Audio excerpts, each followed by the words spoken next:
Hello ನಮಸ್ಕಾರ. ನೀವು ನೋಡ್ತಿದ್ದೀರಾ filmy stars in Kannada YouTube channel. Please ನನ್ನ ಚಾನಲ್ಗೆ ಸಪೋರ್ಟ್ ಮಾಡಿ, ಸಬ್ಸ್ಕ್ರೈಬ್ ಮಾಡಿ. ಅನುಪಮಾ ಗೌಡ ಟಾಪ್ ನಿರೂಪಕಿಯರ ಸ್ಥಾನದಲ್ಲಿ ಇವರ ಹೆಸರು ಮೊದಲಿಗೆ ಕೇಳಿಬರುತ್ತದೆ. ಮಾರ್ಚ್ 21, 1991 ಅಂದರೆ ಇವರಿಗೀಗ 33 ವರ್ಷ.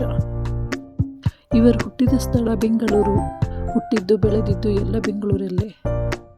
ಲೋಕೇಶ್ ಪತ್ರಿಕೆ ಎಂಬ ಸಿನಿಮಾದ ಮೂಲಕ ಬಾಲಕಲಾವಿದೆಯಾಗಿ ಚಿತ್ರರಂಗಕ್ಕೆ ಪ್ರವೇಶ ಮಾಡಿದರು. ನಂತರ ಅಕ್ಕ ಎನ್ನುವ ಧಾರಾವಾಹಿಯಲ್ಲಿ ದ್ವಿಪಾತ್ರದಲ್ಲಿ ಕಾಣಿಸಿಕೊಂಡರು. ಅಕ್ಕ ಧಾರಾವಾಹಿಯು ಸಾಕಷ್ಟು ಜನಮನ್ನಣೆಗೆ ಪಾತ್ರವಾಗಿತ್ತು. ಅಕ್ಕ ಧಾರಾವಾಹಿಯ ನಂತರ ಚೀಸೌ ಸಾವಿತ್ರಿ ಎನ್ನುವಂಥ ಧಾರಾವಾಹಿಯಲ್ಲಿ ಇವರು ಕಾಣಿಸಿಕೊಂಡಿದ್ದರು. ಚೀಸೌ ಸಾವಿತ್ರಿ ಎನ್ನುವ ಧಾರಾವಾಹಿ ಕೂಡ ಇವರಿಗೆ ಜನಮನ್ನಣೆಯನ್ನು ತಂದುಕೊಟ್ಟಿತ್ತು. ನಂತರ ಬಿಗ್ ಬಾಸ್ ಸೀಸನ್ 5ಯಲ್ಲಿ ಕಂಟೆಸ್ಟೆಂಟ್ ಆಗಿ ಮನೆಗೆ ಪ್ರವೇಶ ಮಾಡಿದರು.